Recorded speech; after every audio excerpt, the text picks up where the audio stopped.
Oh man, got a special one for today.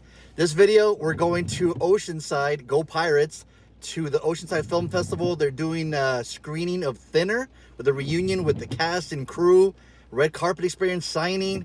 Man, almost all the squad's there, minus Christian. So, but everyone's gonna be there, and hopefully we get everything signed, and there should be a fun Q&A. The only bummer it's raining, but you know what though? It can't rain all the time. Come on, so let's go. Join us. It should be a fun event. Something super close. Don't have to drive 2 hours away, and it's super close. Oh man, you know I love that. So come join me. I got my bag, got my markers. I'm ready. Hope you guys are ready. Let's go. Let's do this. Hey, I can officially say it, Mr. and Mrs. Duncan. Oh, yeah. How's it going? Welcome to Oceanside. It's raining right now. It's kind of a bummer, huh? Right? Seriously. So I'm trying to figure it out. I'm trying to do this with the. Let's see. How's that work? You do it pretty good. Looks weird. Yeah. Trying to not get the phone wet, and then it's like this. Right. All right. Oh, man. You guys excited? Yes. Yeah. I know. It's the best. All right. So let's go get something to eat, and then we'll go inside. Man, that looks good right there. What you get? The burger? Got the pig burger. How's that onion? Bacon jam thing? What are you talking about? I don't know what you're talking about. Is that one tasty burger? That's one tasty burger? Without the onion. Oh, come on. I got the tri-tip sandwich. Look at that. What'd you get? Shrimp po' boy.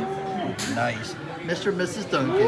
Yeah. Sitting in a tree. Eating his onions because he don't care. It says Star right there. That's it. Star Theater. Let's see. Coast Highway, Oceanside. Super close. Who's that voice? What the hell? Say what? You're out and about? Dude. Where you been? Had to, This guy. You know who that guy is? This guy. It's local. It's local. It's That's local. why. It's That's why you're not Oceanside. driving 2 hours away. That's right. Even Right in the there. rain. Look That's at right. us. I know. Look at us. We're umbrellas. But you know what? We're here. You can't rain all the time. Oh.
Already doing it.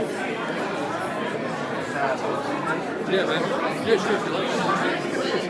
Thanks for being out here too. I really appreciate it. It's so cool. I also want to. I brought my Spookies album. You worked on Spookies, right?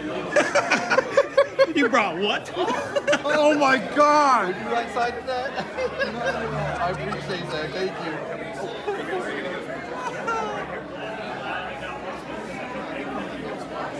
Vinny, they want you to do interviews. That's cool. No.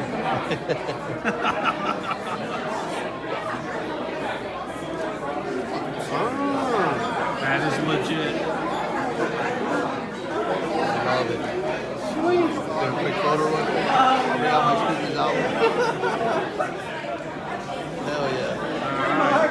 3, 2, 1. There we go. Awesome. Thank you so much. Let that dry. You heard that right? Oh my God. This movie is, I don't know if you've ever seen it, but dude, the soundtrack's amazing. The movie is something else. On the white? Yeah, let's go white, yeah.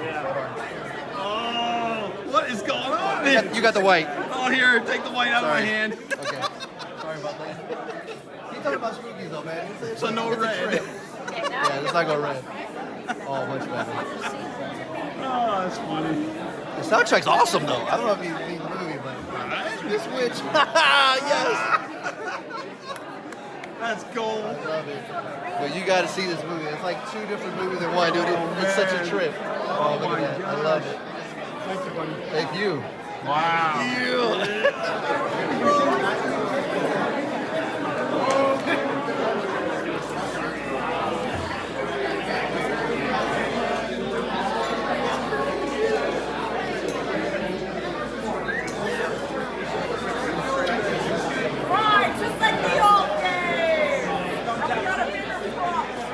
I'll take photos after. Hey, Fonzo. Hey. Where are you? We're here at the got the Oceanside Film Laserdisc Festival. waves. We do. Yours is coming out nice. Telling you the whites, baby. Come on, Mantegna. You want the white? Do the white. I'm telling you, do the white. Green, man. The white sucks, though, man. What's that? What are you talking I'm about? not saying mine. My white pen sucks. Here. Yeah, Wuhrer release, too. Yes. That was the guy from Shout Factory. That's why I thought I recognized him. Oh, okay. It's the guys here from Shout Factory. I see.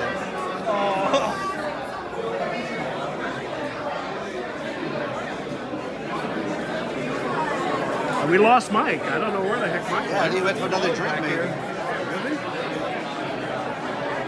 And Brian Usna. I didn't know he was saw going to him, show yeah. up. We were just like, whoa, like Brian, what the hell? They'd let anybody in here. Sorry? Yes, ma'am. That was awesome. That was so nice. Oh, that makes sense.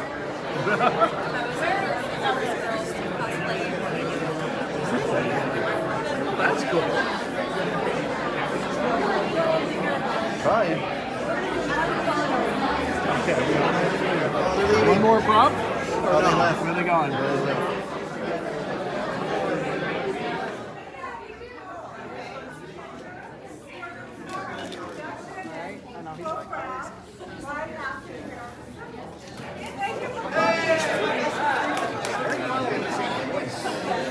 He's patient.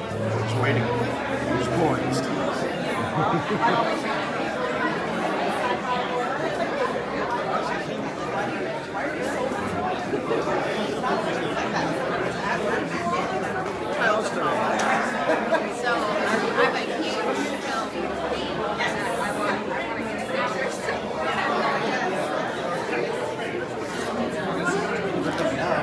So much fun.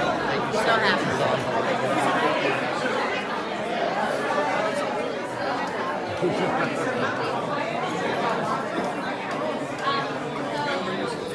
He said they're doing it afterwards. Yeah. So just get them afterwards. Sweet. How you doing, Fonzo? Well, I'll be a lot You happier flipped to once I green. get all of them. You went to red. I did. Red was too dark. You went to Like, green. See, I had to. The green's been so kind to me, so I gotta keep going with the green. All right. And Brian Usner showed up too. How rad is that? John Mantegna. Yeah. He's walking. All right, let's see. We're in the film. Yeah. I mean, what a night. This is wonderful. Thank you all for being here. And I'm Kari Starr, and I was an assistant prop master on Thinner. And, Chris Cleese is out there somewhere. He was assistant props as well. And a shout out to my son August. So, what we've got going on here, I think without any further ado, we should bring out the legend Tom Holland. Woo! Yeah! Woo!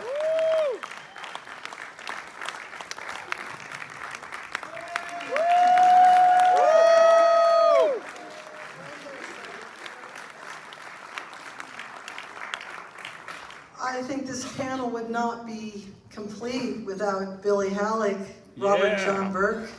Yeah.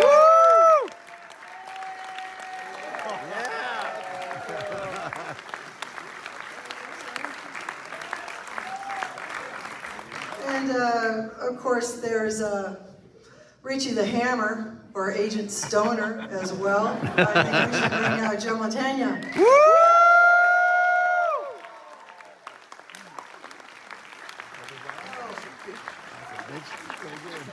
And you've never met a passionate girl like Gina Limke before. Her name is Kari. Bring that beautiful girl out here.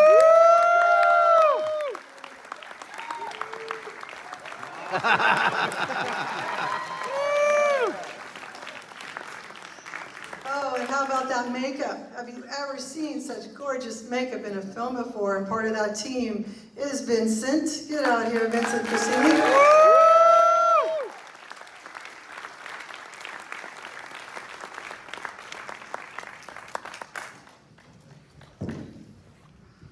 Well, this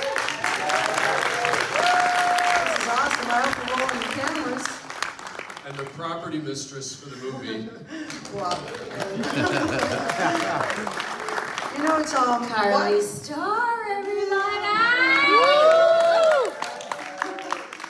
I think it's wonderful because let's think about this. Did it start with you, Tom? Was it a meeting? Was it a word? Was it a typewriter? Did you read the book? How did you think of Thinner? Well, I did. Stephen King did. You got a microphone there, Stephen sir. King thought of it. Oh, Yeah, but he couldn't get it done for 13 years. And that was the last Richard Bachman book. And the reason he couldn't get it done was all the studios hated the original ending. Oh. Okay, the original ending was Billy Halleck accidentally. He kills his wife, thank God, but he accidentally,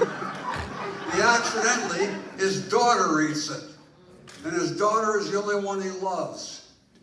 And I don't think I established it. I was trying to listen to the scene at the lighthouse with the Gypsy King, but he either suicides by eating the pie, or if I had established that he could take it back himself, he ate the pie and saved the daughter. But I didn't get exposition in the lighthouse scene that was clear on the fact that he was taking it back to save his daughter. And the studios were right in the sense that we previewed this film all over New Jersey, New York, I can't remember everywhere. And it's the only time I've ever had a film that was so strong that the audience in the last 2 or 3 minutes went away from me because they hated the ending.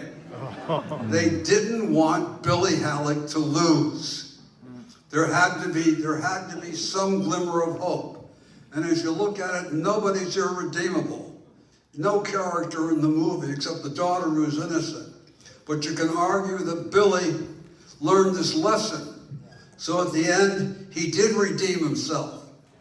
And with the footage that I had, the only way I could think out of it was to give Billy, to go out on at least Billy having one more victory, which was to say, killing his wife's lover, the doctor.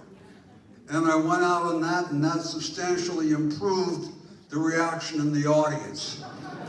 I looked at the film just now, and my mouth falls open. The film's now 27, 28 years old, but it is one strong acting scene after another. And the effects really are amazing. And I should say something else for you film fanatics out there. This was the last film that Dick Smith, who was the father of effects as we know it today, conceived of and did. And I met with him, and like everybody else, in keeping with the film, he was dying of cancer.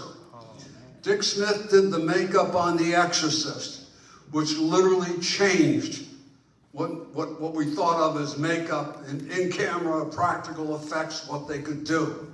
And he conceived of the fat suit and Billy Halleck going down to 140 pounds. And he sketched it out. And somehow that ended up in Vince Guastini's very capable lap hands. Well, let's be careful of that, because that was Greg Canham, who was the supervisor and the designer of all the effects. And I was early in my career, and I met with Bob Layton, who was up to do the application and the effects, and he said, I want you to send your portfolio into Greg Canham. And at that point, it was early in my career. I was doing a lot of low-budget movies and Last of the Mohicans, so I was climbing up the ladder, and I didn't work for anybody else, really, and it was my first time working for somebody else. I already had a studio, I already was doing things, And once I sent my work into Greg Canham, he hired me immediately, and me and Bob Layden went up there, and then me and Bob Layden were the effects supervisors on set that executed all the effects that were being built in Los Angeles. So I just want to be clear with that this is Greg Canham's work. Well, you did an excellent job on set and everything that you did, Vincent. And I did get the opportunity to, because Greg wasn't available, to design and build and make the effects for the ending, which was the corpse that you saw in the bed, and then one that was cut out, which was the daughter that was supposed to be emaciated, but that was not, that was cut out of the film. So, Bobby, when you got the call to be Billy Halleck, have you read the book? Did you know? Like, what happened? What was that audition like? And where did you find all those different Billys inside yourself in that character? Because, boy, wasn't that amazing? Your range in that, you went through anger and love and jealousy, and I mean, you really did do the gamut there. So what part of Billy is you, or how did you find all those characters in yourself? Like Vincent, that was early in my career, so I was acting as fast as I could. It's kind of fuzzy because I remember the initial audition. I remember thinking, I'll never get this, and I went in and I just, I had nothing to lose. I ultimately got the role, and then I read the book, and I had read other Stephen King, and I was aware of, in certain respect, what he was about and that genre. And then it was, I always described it as professional muscles. Could I show up early? Could I be amenable and kind and fun to work with? Could I not get sick? Could I just do the best job I could do on a daily basis? Because it was really scored like a piece of music that progressively got more, horrifying. But there were a lot of different styles of suggestions being made by a lot of different camps and stuff like this. The studio, this genius of a beautiful human being next to me got me through his direction, and I trusted Tom implicitly, because every once in a while in this business you don't meet people who have the material at heart. It's like, oh, who cares how it turns out? This man cared deeply, and so when you're with someone like that, it makes the navigating the whole process and the process itself more enjoyable, more meaningful, because it was a difficult shoot. We're talking about gaining weight, losing weight, eating all day, and yet we had to shoot it in a certain order in order to make that work, didn't we, Vincent? And Joe, how about you? When you got that script in your hand, or however it worked for you, what particularly got to you? Why did you want to be Richie? Well, I did a book on tape of it, actually. I've done books on tape, over my career. So at least I'd read the book, and so I thought, I don't often play Swedish sea captains, but characters like Richie seem to be right up my alley.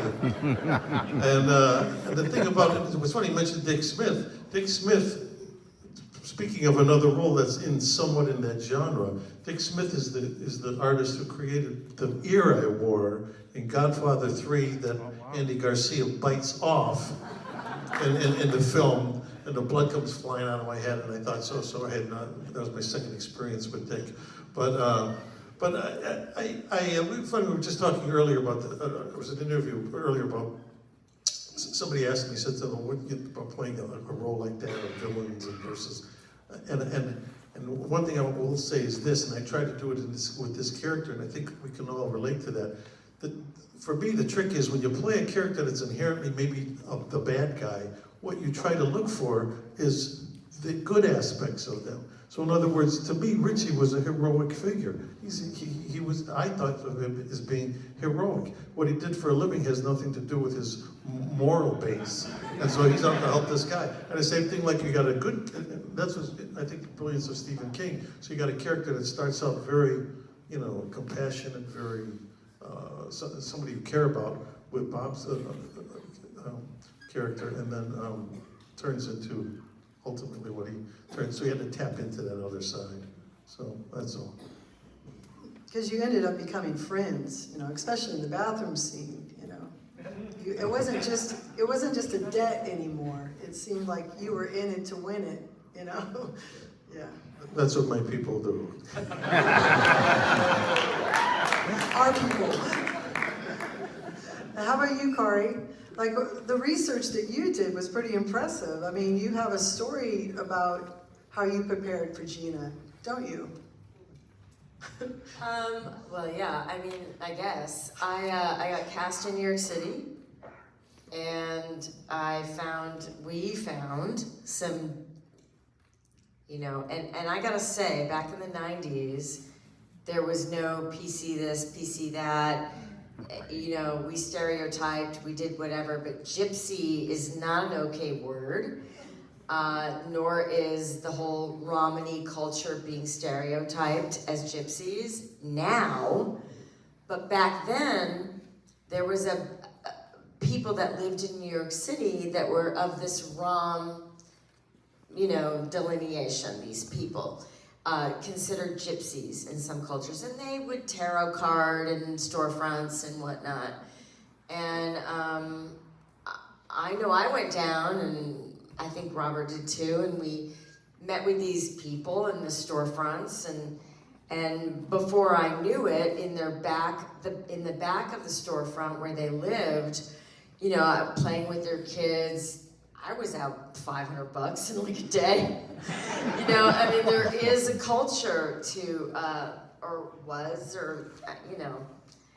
culture to this way of surviving. And there is a language. It was called Rom at the time. I think it's more now Romani.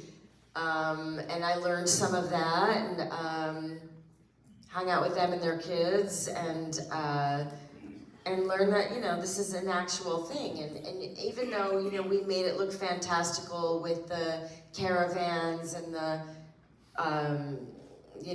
fairs. And I grew up in Connecticut, actually, where this was supposed to take place. And I don't really remember this exactly, but there is some sort of carnival event that happens in the summer times. And so, I hung out with them and I learned a couple of words and I learned, some stuff, and, maybe the studio didn't understand it. I think at one point they wanted me to dub my voice because it was, they weren't, but it was all pretty authentic. I mean, maybe I'm not the best, representation of a Romani gypsy of the time, but I really sat with them and I learned it and I had fun doing it, and it wasn't, it was funny and it was horrific and it was and I had read the book in 1984 when I was still in high school, and it was my favorite Stephen King book. So when I met Tom at the audition, I was like, I had no idea, but there was some synergistic connection because it was supposed to happen because I loved it. But, we do the best we can with what we're given. And it was a different time back in the 90s. And I think we kicked some ass.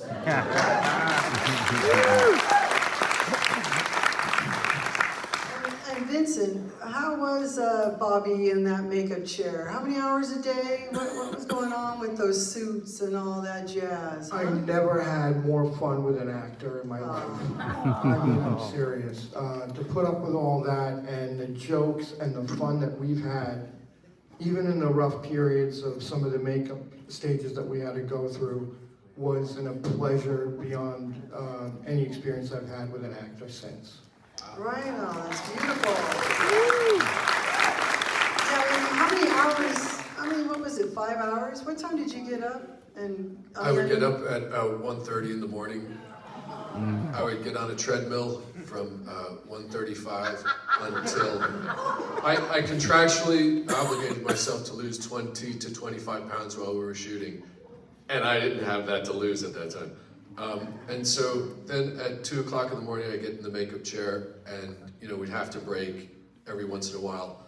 and get out of the makeup chair at about 7 a.m.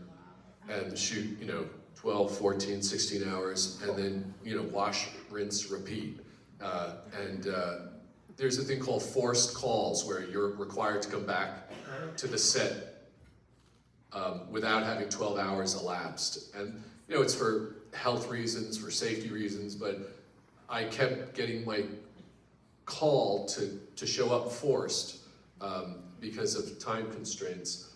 So the element of the application of the makeup was a huge character in this movie, and the process of making it, that I was always cognizant of. We were always trying to expedite it, always trying to make it work faster. And even in scenes where, very benign, you don't really see my face too much, it was always somehow 4 or 5 hours of makeup. And, like Vinny said, we had a lot of fun in the makeup room. It was psychological torture. But, yeah, but then again, I could hear my father, God rest his soul, saying, "Get up, like in real job, will you?"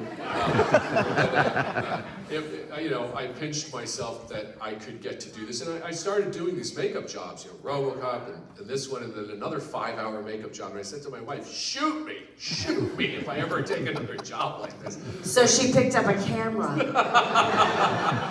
Launching. Yeah, but in preparation for, let me just say this, for all that work that Bob did, he's talking about them saying, go and get a real job. I have such admiration for this man, because the one thing which is, you may or may not know, but for quite a few years now, this man is a captain with the fire department in New York State. So besides being a brilliant actor, this guy has a job that, to me, he's a real hero. I come to a fire call sometimes, and they're like, "That's Billy Halleck." And then he breaks the pole. Two worlds collide sometimes. And Joe, on the same subject, don't you do a lot of work with veterans? I mean, you're in Oceanside, California.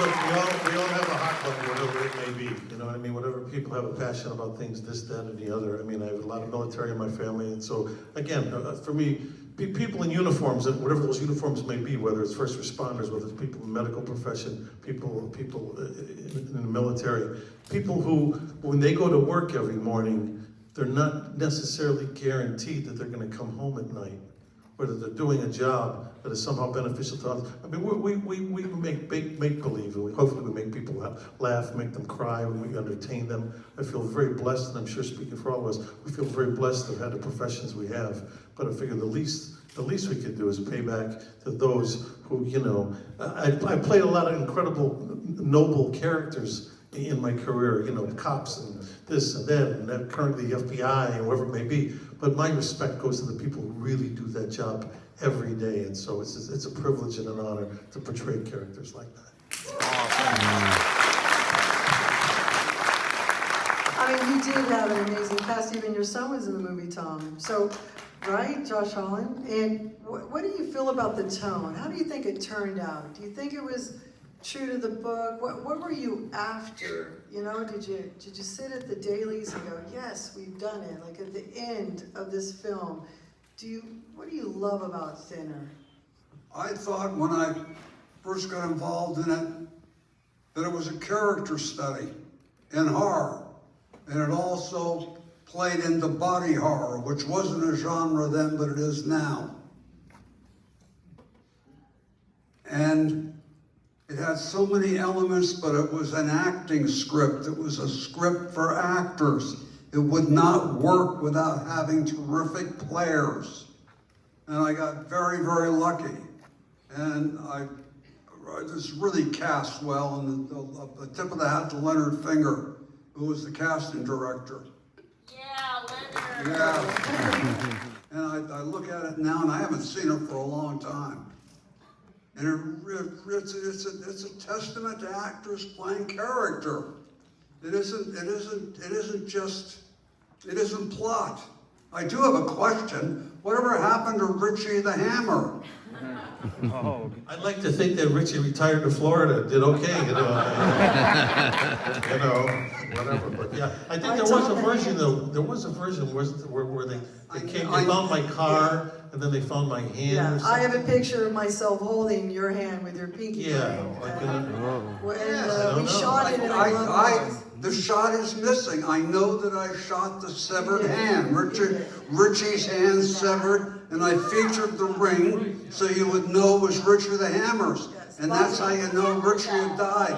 But somehow it got cut out. And I'm looking at the film, and everybody's taken care of. Was it in at one point? I remember seeing it in. Bobby, we were in the car. Bobby was there. He'd open the glove box, and Richie's hand would fall out. Richie's hand would fall out. There might have been an Italian producer who got final cut, is all I could think of. I don't have the memory. But I mean, Richie got away with it, I guess. Kari, Michael Constantine, huh? You hung out with him Michael Constantine, right? He did an amazing job. He was a huge TV star. In the 60s, room 244 or something? Right. I spent a lot of time with him. 222. And I remember, when my parents were still alive, they came up to Maine, my mother did, my grandparents. All they wanted was to meet Michael Constantine. And he was working. Michael Constantine called my dad on the phone and spoke to my dad on the phone. Come on. That's awesome. I mean, my dad's an asshole, but Michael Constantine was not. Amazing. Yeah, He was an incredible actor, a very versatile, utilitarian, creative soul that could do anything. And he really lent everything to the gypsy feeling of this movie for me. He really did. He really led the way, and he made a safe place for us to be able to do this, because It's Sterling, do we have that queued up? Yeah. Okay, I hope it's gonna work. Hey, hi, it's Lucinda Jenny. Hi, and I'm really sorry that I'm not in San Diego right now saying hi to everybody. And I'm hoping, that you're having a great time. I miss you all. I'm here, I'm in Luxor. I'm on the Nile. So I'm in Egypt, if you can believe it. And it's pretty wonderful here. Looking around for some strawberry pie. Yeah, I hear people calling out strawberry pie.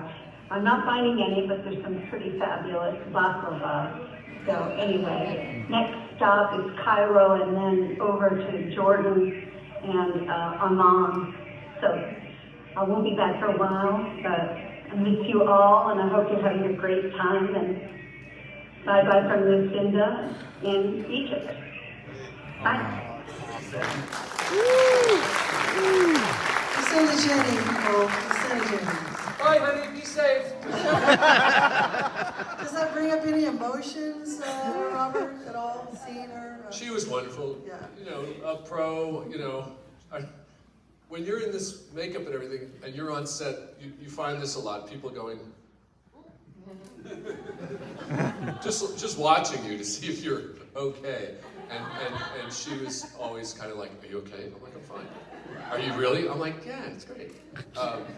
So it's because sometimes inside, I'd be like, I gotta get out of here. Oh my God. But she was just so wonderful to work with. Do you think that Billy's just projecting all of his energy on Heidi and Dr. Mikey? What do you think that is? Is that a true blue plot line there, sir? People have asked. About Dr. Mikey? And did they, what did you do, Joe? Well,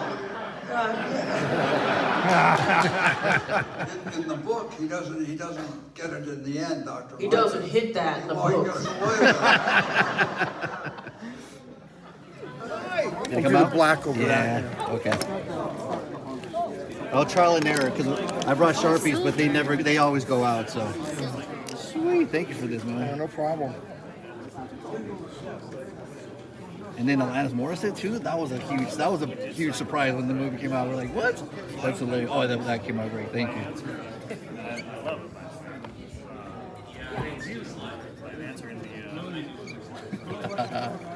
Yes.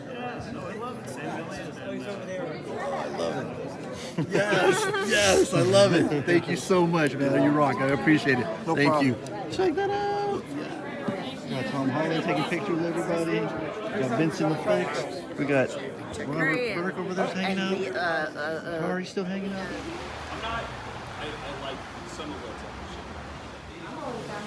Check it out. We're at the Star Theater here in Oceanside. KOCT, Oceanside. That's local news right there. A little drizzling, a little rain. But hey, you know what? That was the rain right there. It's not going to stop us. Unlike LA, unlike other places that we've been to where it's totally packed, you can't get into a seat, hardly at all. Yeah, this was a very open event. The individuals stuck around, they shook hands, they took photos.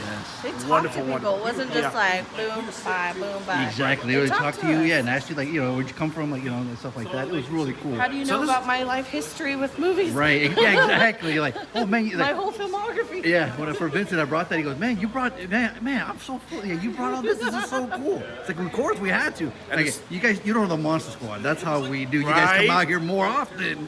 You might realize that, but you know, we had a lot of stuff. And it was here at the Star Theater in Oceanside, right? So, right here off the Coast Highway, right in our baby. backyard, yeah. Coast Highway's busy. Chris had another beer. Hey, you all right? How you doing? Chugged a little too fast. Oh man! We were talking about our experience, man. How much fun was that? That was incredible. Old school looking ticket booth right here. Look at that. Oh man! Tarantino would be proud. Thank you, Oceanside Film Right? Festival, for Absolutely. running this Thinner reunion. Everybody, So right? much fun. Everyone, Lou, all of them. Oh right? my God! And surprises abound. You never know what can happen and what you can see. Exactly. And you got free beer too. Free beer. And I even got a free new Blu-ray that's not out until Tuesday. That's right. How about that? Yeah, big contest winner right here. Look at this guy. All right, it was so cool, man. Paparazzi, tell us about it. Yeah, we'll get a photo. So you got your stuff signed, right? Can we see it? I didn't get anything Let's see signed. it. Come on. I didn't get anything Whip it signed. out, big boy. Okay. Whip it out. Man. So we got into this about color. Yes.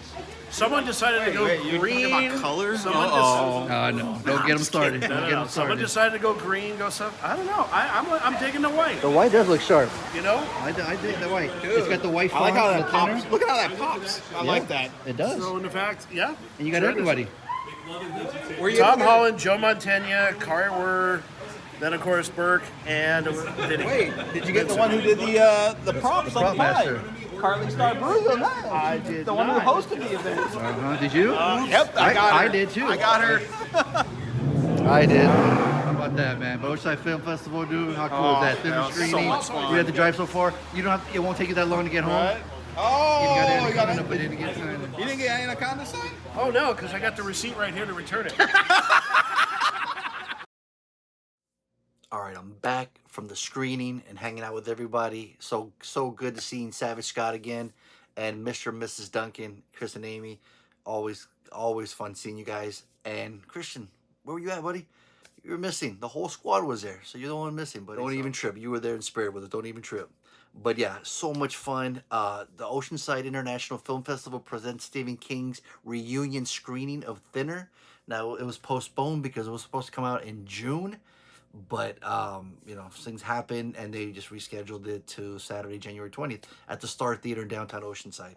So, and they had Tom Holland, the director, Robert John Burke, Joe Mantegna, Vincent J. Guastini, who did the special effects, and then Kari Wuhrer showed up.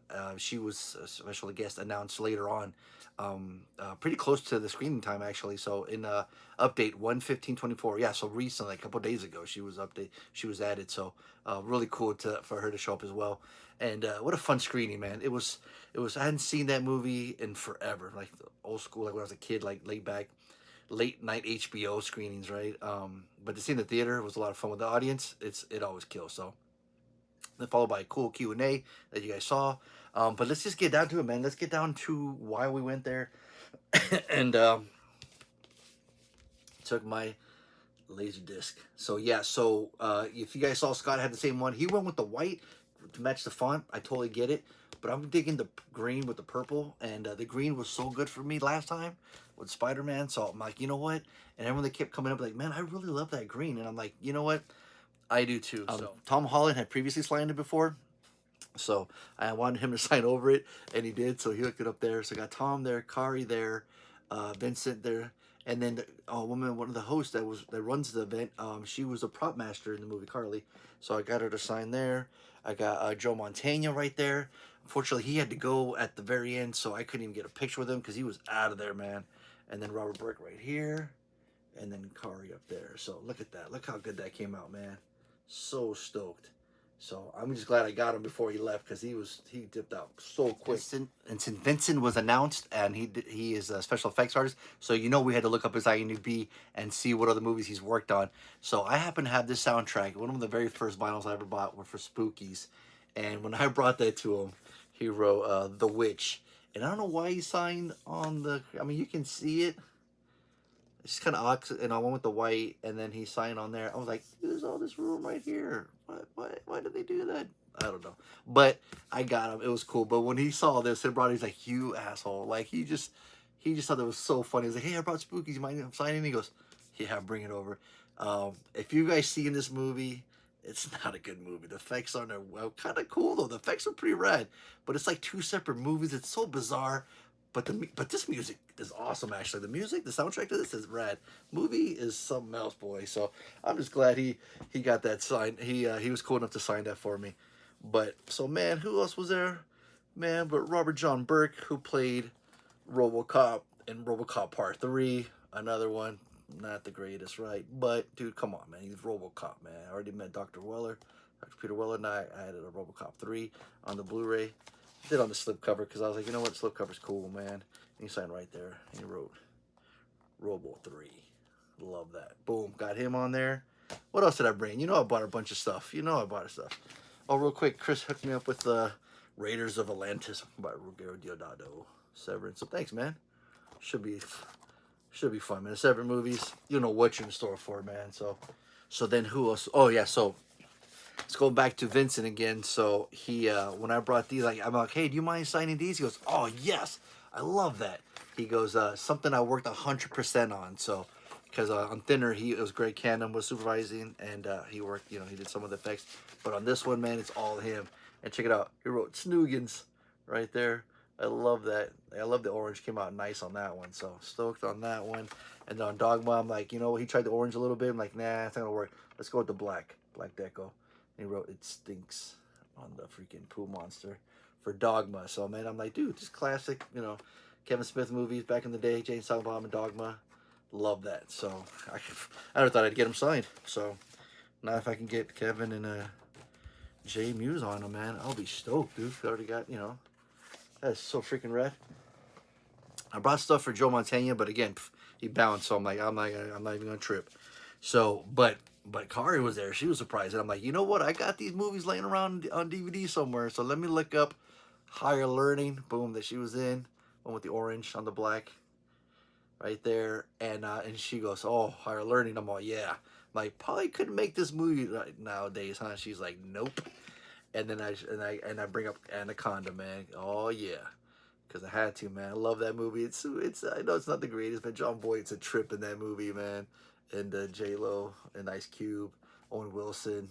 Yeah, it's just a cool creature feature movie. I dig it. But she signed it, man, and she was like, oh, that B word. I was like, what? What's that about? I wish I had that on video, man. That was a trip when she said that. Caught me on guard.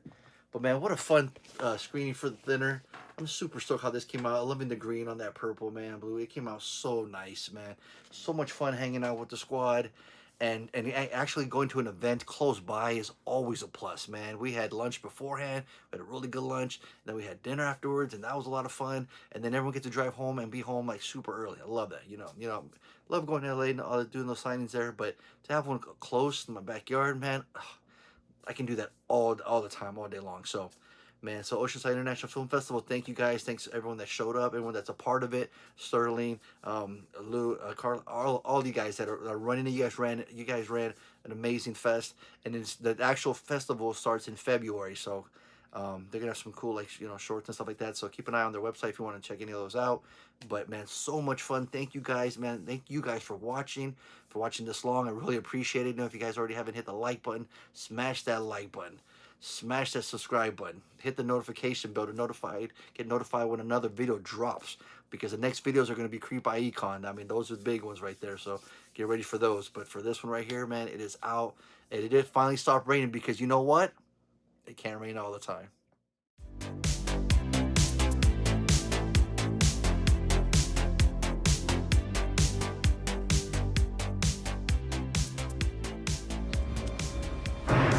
Film